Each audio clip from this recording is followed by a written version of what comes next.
The Beef Today report is brought to you by John Deere and your local John Deere dealer. Nothing runs like a deer. In our Beef Today report, a federal judge is recusing himself from the defamation lawsuit against ABC.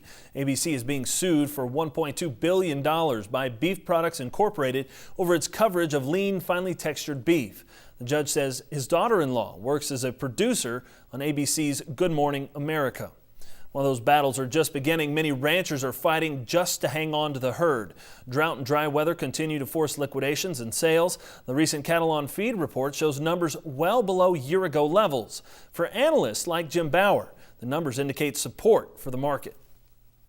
I think the cattle market is on relatively solid footing. I have not priced anything yet for 2013.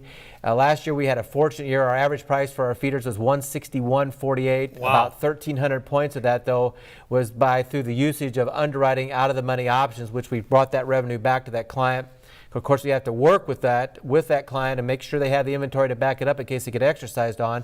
But I think there'll be some good opportunities using that type of strategy in 2013. And it's one of those markets that I think went through such a, I guess you would call it just a rough time for a decade. I think the cattlemen are finally starting to get what they're probably due after having, a decade of real tough times. They're starting to see the ramifications of a better performing market now. Bauer sees strong market signals for the next 3 to 4 years. He'll be back to discuss South America in today's analysis.